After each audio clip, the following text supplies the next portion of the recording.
Greetings. Today I'm at chess.com battling the bots, and today I'm looking at Olga, rated 1900. And it was an 85 move game. I played the white pieces, ended up in this position, and I want to go through some tips and tricks on how I ended up in this position. And as always, I show all my games as they happened. Good moves, bad moves, and we talk about it. I did make a handful of mistakes in this game, and I really struggled with it. 85 moves, so I'm going to go through some of the things that go through my mind. So if you're struggling with 1900, hopefully this will help you. It helps me too when I review them. So computer said I played at a 78%, Olga at a 72%. So let's get to it here, because there are quite a few moves. So just a pretty standard opening. And if you've seen some of my other videos, you know I'm all about messing up the opponent's pawn structure. And so that's what I do. I know that's just an exchange of pieces, and it seems kind of wasteful, but I like messing up my opponent's pawn structure. And this messed up pawn structure really plays key in my end game here. And my bird agrees, as you may hear in the background. Okay, so let's get these pieces out, get them developed. Remember, just control the center and get your pieces out. And one piece by itself, even the queen, can't do a lot. It needs the aid of another piece. So try to get your pieces to work together. All right, so I just wanted to shut down this threat. Computer says I should have got my queen out, would have been a better move. But okay, you know, computer knows better than I do. But whatever you feel comfortable with. With these bots, it's fun just to try things. No pressure. Okay, so trying to control the center here. And I know at 1900, Olga is not going to drop a piece. Okay, so I've given up on that idea as a tactic. So I'm right now, honestly, I'm just trying to mess up pawn structure just to get to the end game. Okay, so let's keep this going. Computer again says, hey, get that queen out. Okay, yep, that's fair. Computer knows better than I do, but in my head, there's what I wanted. Now I've got two double stacked pawn and one's isolated.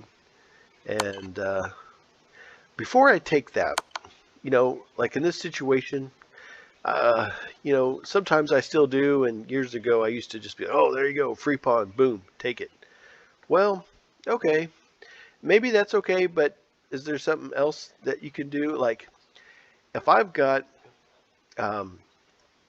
isolated pawns for my opponent, and my pawn structure is nice and taut, then I want to, you know what, let's just trade down and get to the end game. I'll simplify. And so, yeah, I'm just trading down here. Okay, now I'll take the pawn. And so let's take a look at the pawns here. So I've got 1, 2, 3, 4, 5, 6, 3 on the king side, 3 on the queen side. My opponent has, Olga 1900 has 3 over here and 3 over here also. However, my pawn structure is looking pretty good. It's nice and taut. Well, my opponent Olga has a terrible pawn structure. So I think I'm going to capitalize on that and just keep trading down the best I can. So that's what I'm looking to do. And I don't want to get into an end game to where my opponent has 2 bishops in the end. That's very powerful. So, you know what? I think let's take care of that. Okay. So now this is looking good. I have got to do something. I'm just trying to evaluate what's my weaknesses. So my weakness is I need to get this bishop out here. I mean, he is not in the game, my dark squared bishop. But I wanted to take advantage of this. I wanted this one isolated pawn. I got my king in my sights. I want to own this file. I know it's semi-closed, but that's for the moment, but that's what I want to do. Maybe future ideas of picking up that pawn. But anyway, yeah, I figured Olga would not just let me take that free pawn. But okay, so now we got the bishop out in the action. I'm lining this in the sights and this. And at 1900, like I said, I struggled with that game. Olga's not just going to let that happen. And there it is. So my rook here is just not even in the game, and my opponent, Olga, owns this file. So let's see if we can change that around to where I own that file. Okay, and so, excuse me. Okay, now this, I thought about doing that, and that would have been a better move after looking at it with the computer. I felt secure going here because my knight still owns that. And it's a light squared bishop, so I tell myself at this point, be careful when you step on a light square. I knew my king was on a dark square, so I knew that was safe to do. Okay, and that's what happened. So I got to be honest with you. When I play the game, and this is why I don't record these higher ELOs live, because I stared at this for 5 minutes. I'm just like, what in the world? This is some kind of trap far beyond my realm of understanding. And I was so afraid to take that pawn. I'm like, there's no way. She's dropping a free pawn here. There's no way. So anyway, I ended up taking the pawn after heavy analysis.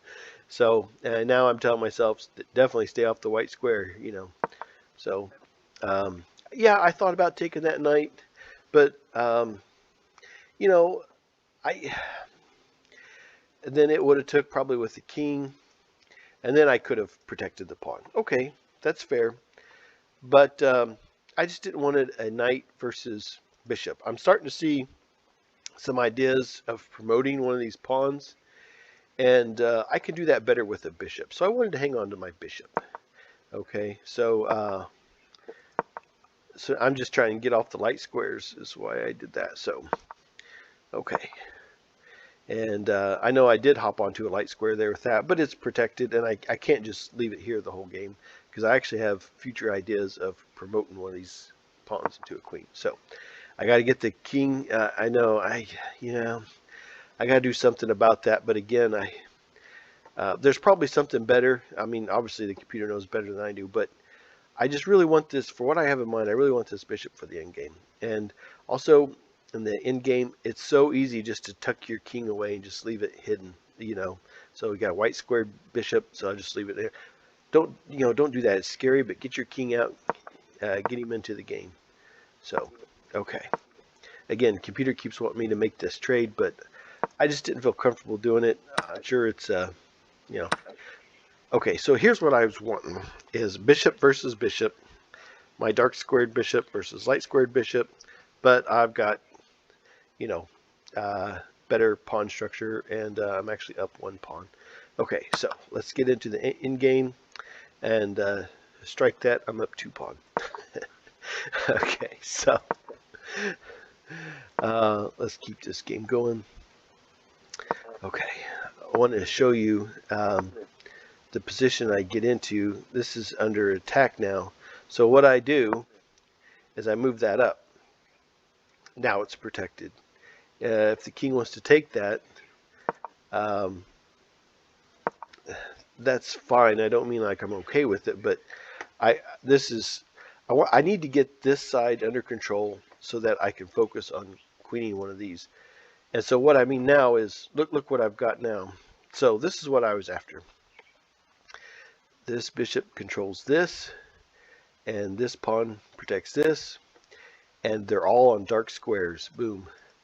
Okay, and this is a light squared bishop. I can sit here like this all day. Now I'm free to focus on this side of the board and promote one of these pawns here. So that was my big idea. Okay, so let's keep this going. And yeah, looking at the computer, says I messed up. I should have put my king here instead, what the computer wanted me to do. Then on take, I could just, take this, let's see, yeah, I could take this back, because I do have this square covered with this bishop. And that's what I missed in the game. So I confess, I missed that. Yep, but do a computer analysis. It'll help you learn. Okay. Helps me all the time. Okay, so I'm about to make a pretty good blunder here at some point, and my opponent wants me to give up this position. You see that little back and forth, and I'm like, no way, Olga, I'm not giving up this position. So we'll do this. I can no longer defend this pawn, But I really needed to get over here and promote one of these pawn. Okay, get it up there and get a queen somewhere. Okay, but this situation can now sit here all day just like that. And I have to cut off the king, okay, with my king. This is why you get your king out. So that I don't want the king to come over here and the king and the bishop work together. So I'm trying to stop my opponent from using the king and the bishop to work together. That's what I'm trying to do right now. I want to use my pieces together, but I don't want my opponent to use their pieces together. So I'm going to try to cut off the king there. Okay, a little back and forth. Thought I'd try it. And that, oh my God, what was I thinking? Ah, I just gave Olga a free pawn, but she gave me one earlier, so I guess we're even. But that was just a total idiotic mistake on my part. Okay, so let's keep this going. I want that king cut off. Okay.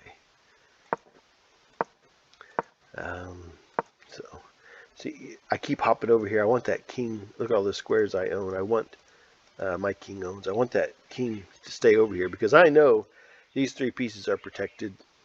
Light squared bishop. I'm on the dark squares. You're probably going to be hard pressed to see me take one of these off of a dark square onto a light square. Okay, so let's get this ready to get a queen, and I'm sure Olga will make a sacrifice, and she does. She's like, I can't let you have that queen.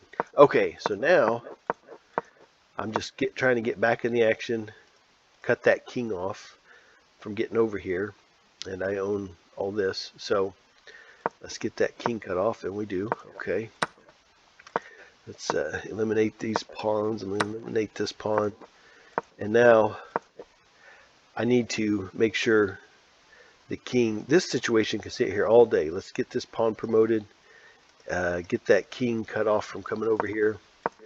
That's why I went up one, is because I wanted to get that king cut off, because I can get this pawn up here before that king can get over to it. Okay, so that was why I went up with the king. Okay, just trying to cut this situation off. And then if you've seen some of my other videos, you know, in the end game, I always like to just create a box for the king. See, now the king is cut off, and queen needs some help. Okay, you have a chance to make that box smaller, then that's what you need to do, excuse me. And then bring your king in. If your king's too far out, bring the king in. So if you're playing speed chess, just try to, you know, keep these connected. Try to think of it like that. Okay, I have a chance to make that box smaller. I do. So now I own this. I own all this. The only thing the king can do is bounce around in these three squares. Okay, so make sure you don't fall into a stalemate. Give your king a place to move. Now be careful with that. Okay, and there we go for mate. So that is Olga 1900. Very difficult game for me. 1900 is very respectable ELO. It's difficult. I think it took me, let's see, I played this game on my lunch. It was probably about 45 minutes to get to this position. So hopefully that helps. Have a good time with chess. And if you like this video, like and subscribe. It'll inspire me to make more. Thank you so much and have a great day.